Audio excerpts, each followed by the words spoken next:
dear students, today we are going to start new chapter, Geography chapter 4, class 7, Atmosphere, Weather and Climate. आज हम start कर रहे हैं class 7 के geography chapter 4 को, और वो चैप्टर है एटमॉस्फेयर यानी वायुमंडल, वेदर यानी कि मौसम, और क्लाइमेट यानी कि जलवायु. इस चैप्टर को आज हम पढ़ेंगे. There are total 6 topic in this chapter, but today we will discuss only 3 topics. First topic is atmosphere, second is importance of the atmosphere, third is composition of the atmosphere, and fourth is the structure of atmosphere. First topic we will discuss atmosphere. Layers of gases surrounding the earth. पृथ्वी के चारों ओर फैले गैसीय आवरण को ही हम atmosphere कहते हैं, यानी कि वायुमंडल कहते हैं. And importance of the atmosphere, atmosphere का यानी वायुमंडल का क्या इंपॉर्टेंस है. तो जैसे कि फर्स्ट इज की सर्वाइवल ऑफ लाइफ, यानी कि लाइफ के सर्वाइवल के लिए एटमॉस्फेयर का होना बहुत जरूरी है. Second is the protective blanket seals us from the sun's harmful ultraviolet ray. यानी एटमॉस्फेयर क्या करता है, वायुमंडल क्या करता है, हमारे अर्थ को सन से जो अल्ट्रा वायलेट रे आता है, यानी कि जो भी परावैंगनिक किरणें होती हैं जो हार्मफुल होता है, वो हमारे अर्थ पे जब आता है तो उससे हमारा जो ये एटमॉस्फेयर है वो क्या करता है, हमें प्रोटेक्ट करता है. एंड द थर्ड इज की थर्ड इंपॉर्टेंस इज कि atmosphere also protect the earth from the impact of the meteors rushing. यानी जो मेटियोर्स आते हैं, जो भी उल्कापिंड होते हैं वो आते हैं, हमारा एटमॉस्फेयर उससे भी हमें हमारे अर्थ को प्रोटेक्ट करता है, यानी कि बचाता है. नेक्स्ट टॉपिक इज की कंपोजिशन ऑफ द एटमॉस्फेयर. हमारा नेक्स्ट टॉपिक क्या है, तो वो है कि वायुमंडल की रचना कैसे हुई है. तो जैसा कि हम जानते हैं कि atmosphere is colourless, odourless and tasteless. यानी एटमॉस्फेयर वायुमंडल क्या है, रंगहीन है, गंधहीन है और स्वादहीन भी है. इसका कोई कलर नहीं होता, कोई ऑर्डर नहीं होता और कोई टेस्ट नहीं होता है. तो जैसे कि हम जानते हैं कि हमारे एटमॉस्फेयर में जो गैस का जो ये मात्रा होती है गैसों की, वो किस तरह से, फिगर में आप देखिए कि नाइट्रोजन का जो परसेंटेज है वो सबसे ज़्यादा है, यानी कि 78% जो हमारे एटमॉस्फेयर में जिस गैस की मात्रा है वो है नाइट्रोजन. सेकेंड इज की ऑक्सीजन 21%. सेकेंड में कौन है, तो ऑक्सीजन है, जिससे हम क्या करते हैं, सांस लेते हैं. इस गैस की मात्रा कितनी है, तो 21% है. थर्ड इज 0.93% आर्गन का जाता है. एंड द फोर्थ इज की 0.03% is carbon dioxide. And last is की अदर गैसेज, यानी 0.04% किस में जाता है, तो वो अदर गैसेज में जाता है. तो ये सारा जो है गैस की मात्रा है जो हमारे एटमॉस्फेयर में है. और जैसा कि हम जानते हैं कि पृथ्वी के चारों ओर फैले गैसीय आवरण को ही हम क्या कहते हैं, तो एटमॉस्फेयर कहते हैं, यानी कि वायुमंडल कहते हैं.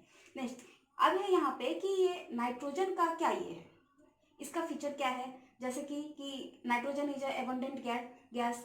नाइट्रोजन क्या है, एक हमारे वायुमंडल में सबसे ज़्यादा मात्रा में पाई जाने वाली गैस है, इसीलिए इसको हम एबंडेंट गैस बोलते हैं. सेकेंड इज की क्या करता है ये, तो मेंटेन सॉइल फर्टिलिटी, यानी ये सॉइल की फर्टिलिटी को भी मेंटेन करता है.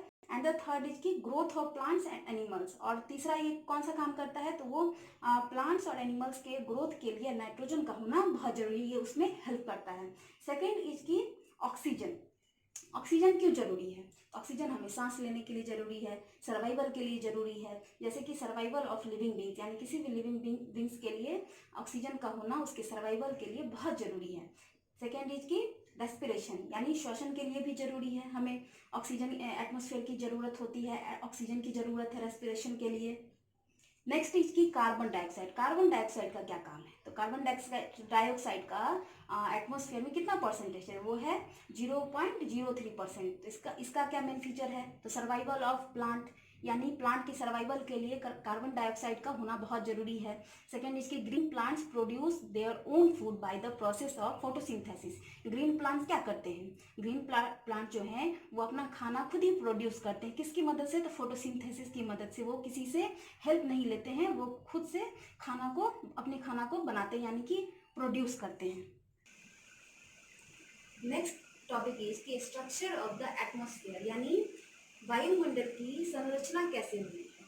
तो जैसा कि हम जानते हैं कि there are 5 layers of atmosphere. Atmosphere के कितने लेयर हैं, तो एटमॉस्फेयर के 5 लेयर हैं. First is troposphere. ट्रोपोस्फेयर को हम हिंदी में क्षोभ मंडल कहते हैं, और इस मंडल को परिवर्तन मंडल भी कहते हैं. और second is the stratosphere, stratosphere को हम समताप मंडल कहते हैं। थर्ड इज की मेसोस्फेयर, मेसोस्फेयर को हम मध्य मंडल कहते हैं जो बीच का मंडल है। फोर्थ इज की थर्मोस्फेयर, थर्मोस्फेयर को हम ताप मंडल कहते हैं। And the fifth is exosphere, exosphere को हम बहिर्मंडल कहते हैं जो बाहर की तरफ और अपर लेयर होता है। अब हम बात करेंगे इन पांचों लेयर के बारे में, एक एक करके इनको हम एक्सप्लेन करेंगे पांचों लेयर्स को। पांचों लेयर क्या थे? First is troposphere, second is stratosphere, third is mesosphere, fourth is thermosphere and fifth is exosphere. पांचों को हम एक्सप्लेन करते हैं। फर्स्ट इज की ट्रोपोस्फेयर, ट्रोपोस्फेयर यानी क्षोभ मंडल। This layer is the most important layer of atmosphere. ये लेयर क्या है? तो एटमोस्फेयर का सबसे इंपॉर्टेंट लेयर है। Its average height is 13 kilometre in surface पर इसका जो हाइट है एवरेज ट्रोपोस्फेयर का वो कितना है? 13 किलोमीटर। सेकेंड कि इक्वेटर पर इसकी हाइट कितनी है? तो वो है 18 किलोमीटर हाइट है। थर्ड इसकी पोल्स, पोल्स पर इसकी हाइट कितनी है? तो वो 8 किलोमीटर हाइट जाती है। And the second next is की all the weather phenomena takes place. यहाँ पे इस मंडल में यानी ट्रोपोस्फेयर में मौसम की सभी घटनाएं होती हैं, यहाँ पे घटित होती हैं। For example clouds, fog, storm, mist, rain etc.. यानी क्लाउड यानी कि बादल का लगना, फॉग धुंध का लगना, स्टॉर्म, मिस्ट, रेन बारिश का होना, आंधी तूफान आना, ये सारी घटनाएं जो हैं वो इसी ट्रोपोस्फेयर में ही होती हैं। यानी all the weather phenomena takes place. Next is the stratosphere.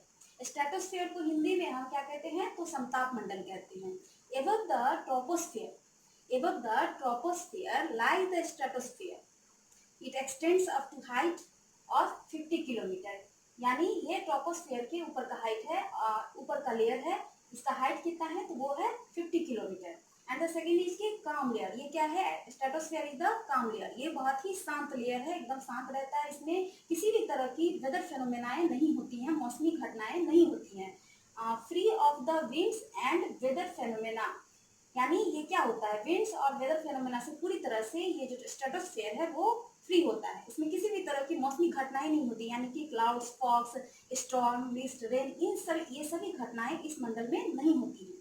Next is the planes usually fly free of clouds, ideal for flying aeroplanes. यानी इस लेयर में क्या होता है? एरोप्लेन्स होते हैं। क्यों? क्योंकि ये जो लेयर है वो बहुत ही आइडियल होता है फ्लाइंग एरोप्लेन्स के लिए, यानी कि एरोप्लेन्स के उड़ने के लिए, क्योंकि ये क्लाउड से यानी बादलों से बिल्कुल फ्री होता है। यहाँ पे बादल नहीं उस तरह से होते हैं जो प्रॉब्लम करेंगे। नेक्स्ट इज की ओजोन लेयर। इस लेयर में ओजोन लेयर भी पाए जाते हैं स्ट्रेटोस्फेयर में ही। ये किस तरह का? ये है one important feature of stratosphere is that it contains a layer of ozone gas. इसमें ओजोन गैस भी ये होती है। ओजोन लेयर क्या करता है? इट प्रोटेक्ट हार्मफुल अल्ट्रावायलेट रे। ये हार्मफुल अल्ट्रावायलेट रे से, सन से जो परावैंगनी किरणें आती हैं जो बहुत ही हार्मफुल होती है, ये हमें उससे भी बचाता है। Then next is the third layer, mesosphere. Mesosphere, this is the third layer of the atmosphere. Mesosphere क्या है? एटमोस्फेयर का तीसरा लेयर है। Its average height is 80 kilometre. इसका जो एवरेज हाइट कितना है? तो वो है 80 kilometre. And it lies above the stratosphere and meteorites burn up in this layer on entering from the space. इस लेयर में क्या होते हैं? मेटेओराइट्स जो है वो बर्न अप करते हैं, वो जलते हैं। देन फोर्थ इज की थर्मोस्फेयर।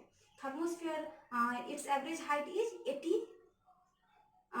To 450 kilometre. इसका एवरेज हाइट कितना होता है? तो वो 80 से 450 किलोमीटर तक जाता है। And in thermosphere temperature rises very rapidly with increasing height. इसमें क्या होता है कि टेम्परेचर जो है वो इंक्रीज करता है रैपिडली। जैसे जैसे हाइट बढ़ता जाता है वैसे वैसे यहाँ टेम्परेचर क्या होता है? वो इंक्रीज करता जाता है, क्योंकि इसका नाम क्या है? थर्मोस्फेयर। थर्मोस्फेयर को हिंदी में क्या कहते हैं? तापमंडल। यानी ये मंडल ही ज़्यादा हाइट, ज़्यादा टेम्परेचर वाला है, इसीलिए इसमें जैसे जैसे हाइट बढ़ता है वैसे वैसे टेम्परेचर इंक्रीज करता है, रैपिडली तेजी से बढ़ता जाता है। नेक्स्ट इज की इट कंटेन्स द आइनोस्फेयर। ये क्या करता है थर्मोस्फेयर? तो वो आइनोस्फेयर को कंटेन करता है।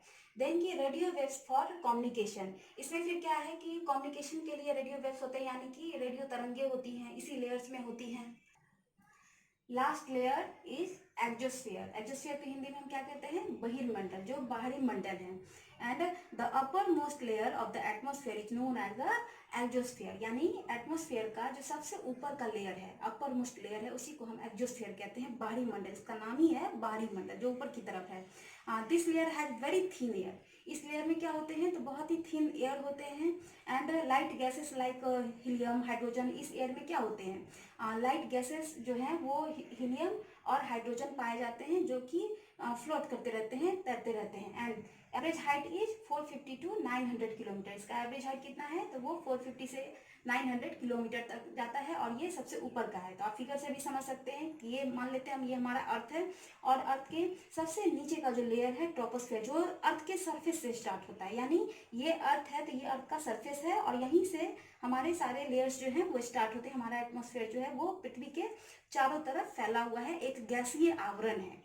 जैसे कि first layer is the troposphere. Troposphere में क्या होती है, all the weather phenomena takes place, यानी कि जो भी मौसम की घटनाएं हैं वो इसी लेयर में होती हैं, जिसका हाइट कितना जाता है तो 15 किलोमीटर से ऊपर की तरफ जाता है।